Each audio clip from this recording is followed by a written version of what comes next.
और जैसे ही सद्दाम सोता है, लड़की उसी के बैग से चाकू निकालकर सद्दाम के शरीर के। इस घटना से हर किसी माँ बाप को सबक लेने की जरूरत है, चाहे वो लड़की के माँ बाप हो या फिर वो लड़के के माँ बाप हो। इस घटना से उन लड़कियों को सबक सीखना चाहिए जो किसी भी लड़के के ऊपर आंख बंद करके भरोसा कर देती है।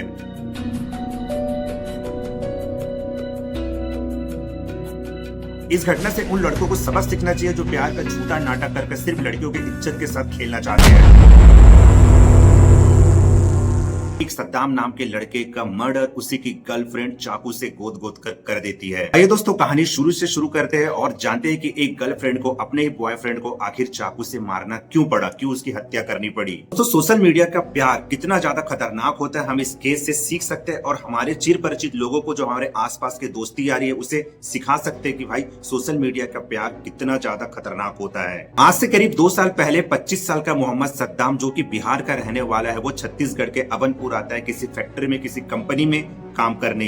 दोस्तों, सोशल मीडिया का जमाना है और आज के जमाने में शायद कोई भी हो जो सोशल मीडिया के बगैर रह सकते हैं। तो उसी तरीके से सद्दाम की मुलाकात इंस्टाग्राम में होती है एक 16 से 17 साल की लड़की से, जो कि रहने वाली है बिलासपुर कोनी की। जैसे कि दोस्तों, सबसे पहले सोशल मीडिया में बातचीत होता है, उसके बाद बातचीत से दोस्ती होती है और दोस्ती बदल जाती है प्यार में। उसी तरीके से सद्दाम और इस 16 साल की युवती की दोस्ती बदल जाती है प्यार में। इंस्टाग्राम पे हुआ प्यार अब धीरे धीरे फिजिकली मिलने जुलने में आ जाता है और ये दोनों एक दूसरे के और करीब आ जाते हैं। और वो भी दिन आ जाता है जब ये दोनों शारीरिक संबंध बनाना शुरू कर देते हैं। और यहीं से होती है दोस्तों इस मर्डर मिस्ट्री की शुरुआत। जी हाँ दोस्तों, शारीरिक संबंध बनाने के बाद में जो युवती रहती है, जो अभी नाबालिग है, वो हो जाती है प्रेग्नेंट। यहाँ पे दोस्तों शायद उस लड़की ने पूरी तरीके से सोच लिया था कि मुझे सद्दाम के साथ ही रहना है, सद्दाम के साथ ही जीना है, सद्दाम के साथ ही अपनी जिंदगी बितानी है।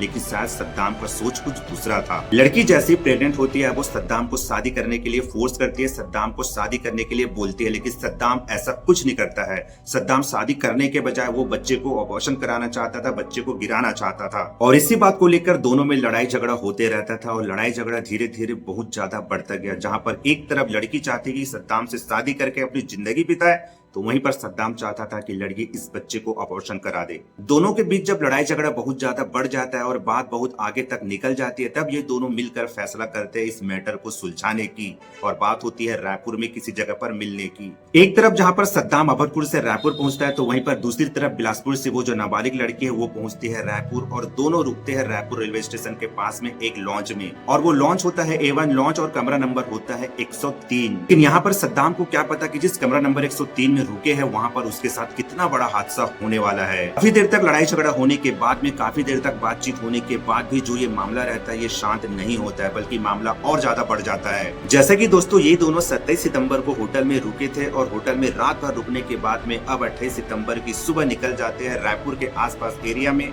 शायद घूमने के लिए। 28 सितंबर की सुबह कमरा नंबर 103 में निकलने के बाद में ये दोनों वापस 28 सितंबर की शाम को एक बार फिर से कमरा नंबर 103 में वापस आते हैं। लड़की ने जिस हिसाब से पुलिस वाले को बयान दिया है, उस हिसाब से 28 तारीख को जब लोग शाम को वापस आते हैं तो साथ में खाना लाते हैं और शराब की बोतल लाते हैं। कमरा नंबर 103 में आने के बाद में ये दोनों शराब पीते हैं और खाना खाते हैं। अब यहाँ पे दोस्तों लड़की जैसे ही कमरा नंबर 103 में आती है, तो शायद लड़की सोच के आती है कि मुझे सद्दाम को किसी भी हाल पर खत्म करना है।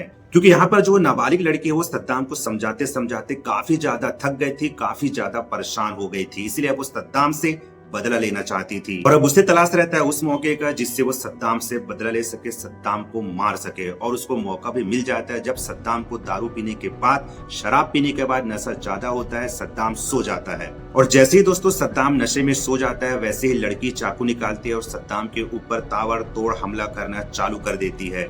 जी हाँ दोस्तों, गले में और सीने में इतना ज्यादा चाकू से हमला करती है कि जब तक के सद्दाम मर न जाए। लेकिन यहाँ पर एक गौर करने वाली बात यह है दोस्तों कि जिस चाकू से लड़की सद्दाम पर हमला करती है, वो चाकू तो सद्दाम अपने साथ अपने बैग में लेके आया रहता है। तो क्या यहाँ पर ऐसे भी हो सकता था कि सद्दाम उस लड़की को मारने के मकसद से आया था, लेकिन यहाँ पर उल्टा उस लड़की ने ही सद्दाम को मार दिया। सद्दाम को मारने के बाद में लड़की सुबह सुबह 3 बजे के आसपास अपने घर बिलासपुर कोने के लिए निकल जाते हैं। लेकिन जानते हैं ना, कानून के हाथ बहुत ही लंबे रहते हैं। पुलिस वाले ने उस लड़की को पकड़ लिया है और इस लड़की ने सारी बात बता दी है कि क्यों मैं सद्दाम को मारी हूँ, किस वजह से मैं सद्दाम की हत्या की हूँ। यहाँ पे दोस्तों पुलिस की खोजबीन में एक शॉकिंग बात सामने आई है। यहाँ पे दोस्तों सद्दाम के 8 इंस्टाग्राम के अकाउंट थे, वो भी एक्टिव। जी हाँ दोस्तों, 8 इंस्टाग्राम अकाउंट को अकेले चला रहा था। उसमें से एक अकाउंट ये भी था जिसमें इस लड़की से बातचीत कर रहा था। अब यहाँ पे बात ये समझ में नहीं आ रही है दोस्तों कि यहाँ पर सद्दाम को 8 अकाउंट बनाने की जरूरत क्यों पड़ी। आखिर वो किस मकसद से 8 इंस्टाग्राम के अकाउंट बनाए थे। अभी तो पुलिस खोजेगी, या तो सद्दाम होता तो बताता कि मैं इस मकसद से 8 इंस्टाग्राम के अकाउंट बनाया था। अब तो सद्दाम है नहीं, अभी पुलिस का काम है कि आखिर क्यों सद्दाम 8 इंस्टाग्राम अकाउंट बनाया था। या तो यहाँ पे ऐसे भी हो सकता है दोस्तों कि सद्दाम को सिर्फ उस लड़की से खेलना था, उस लड़की की इज्जत से खेलना था, सिर्फ सद्दाम को अपनी शारीरिक भूख मिटाना था। ऐसा भी तो हो सकता है। तो यहाँ पे आपने देख लिया दोस्तों, सोशल मीडिया का प्यार का नतीजा, अपने मन से चलने का नतीजा। भाई घर में कोई बड़े रहते हैं, बुजुर्ग रहते हैं, उनकी बातों को मान के चलोगे ना, तभी तुम्हारा जिंदगी सफल होगा भाई। तभी आप लोग कुछ आगे जाकर कुछ हासिल करोगे, कहीं जाकर पहुंचोगे। अगर अपने मन से कुछ भी करोगे तो उसका अंजाम ऐसे बुरा होगा। देख लो उसका अंजाम कितना बुरा हुआ है। सद्दाम की जिंदगी बर्बाद हो गई, वो तो दुनिया से चले गया। उसके माँ बाप होंगे, भाई बहन होंगे। इस लड़की, भाई उसका उम्र क्या हुआ था यार, 16-17 साल की उम्र में इतना बड़ा उसके साथ हादसा हो जाए। या तो खुद गलती की है, वो खुद गलती की है। मैं तो बोलता हूँ दोस्तों, खुद गलती की, उसकी गलती, अपने गलती की वजह से वो गई है, वो जेल चली गई ना। वो मतलब 16 साल की उम्र में प्रेग्नेंट हो गई यार। बताओ क्या बीत रही होगी उसके माँ बाप के ऊपर में, उसके भाई बहन के ऊपर में क्या बीत रही होगी भाई। कुछ सेकंड के मजे में यार, मतलब पूरी जिंदगी बर्बाद इसी को कहते हैं। कुछ दिन का मजा था, उसके बाद हो गया ना पूरा जिंदगी बर्बाद। लड़का भी गया, लड़की भी गई, लड़के के परिवार रो रहे होंगे, लड़की के परिवार रो रहे होंगे। इसलिए दोस्तों, बड़े बूढ़े कुछ समझाते, उसकी बात को सुन लिया करो यार, मान लिया करो। वो लोग अपने बच्चे के लिए कुछ अच्छा बोलते हैं। माँ बाप अपने बच्चे को कभी गलत रास्ते पर नहीं ढकेलेंगे। माँ बाप हमेशा अपने बच्चे को सही रास्ते पर ही जाने के लिए बोलेंगे भाई। सही रास्ते पर जाकर ही दम लेते हैं, छोड़ते हैं। अगर आप अपने से गलत रास्ता चुनोगे तो उसका परिणाम, उसका अंजाम ऐसी होगा। और खास करके सोशल मीडिया वाला जो प्यार है ना, ये तो भूल के भी नहीं यार, दूर रहो इससे, दूर रहो यार। पता नहीं भाई कौन आदमी कैसे है, चेहरा देखते हो भाई, चेहरा कैसे दिखता है लड़की लड़के का, गोरा गोरा चिकना चिकना, लेकिन जब वही सामने आ जाए तो कैसे दिखते हैं। जमीन आसमान का फर्क रहता है। अब भाई सोशल मीडिया में आप क्या देखोगे, चेहरा देख के थोड़ी नहीं बताओगे उसके दिमाग में क्या चल रहा है, वो क्या सोच के आपसे बात कर रहा है, उसका सोच क्या है। यहाँ पे देख सकते हो सद्दाम का सोच क्या है। उसको 8 इंस्टाग्राम अकाउंट बनाने की जरूरत क्या थी। अगर चाहता तो उस लड़की से सच्चा प्यार करता तो उसके पास सिर्फ एक इंस्टाग्राम अकाउंट रहता बस। लेकिन यहाँ पर सद्दाम का सोच अलग था। और शायद यहाँ पर यार लड़की को भी, अब ज्यादा बोलना ठीक नहीं है दोस्तों, मतलब उसको भी सोचना चाहिए यार, उसका उम्र क्या हुआ है, अभी कम उम्र में वो बताओ माँ बनने वाली है, प्रेग्नेंट हो गई यार। बताओ 18 साल की उम्र नहीं हुआ है।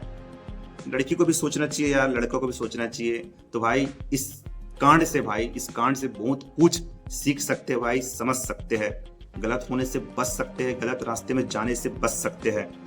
तो हो सके यार, जितना हो सके अपने माँ बाप की कहना मानो, और अपने से चलने के बजाय ना थोड़ा सा मतलब बड़ों से मार्गदर्शक, मतलब रास्ता पूछो उनसे, वो लोग जरूर बताएंगे। तो दोस्तों आपको इस केस में क्या लगता है, इसमें किसकी गलती है, सद्दाम की गलती है या फिर उस लड़की की गलती है? आप लोग कमेंट करके जरूर बताइए इस केस में किसकी गलती है। वीडियो अच्छा लगा तो वीडियो को लाइक कीजिए, चैनल को सब्सक्राइब कर दीजिए। फिर मिलेंगे आपको एक और नए वीडियो में, तब तक के लिए भारत माता की जय, वंदे मातरम।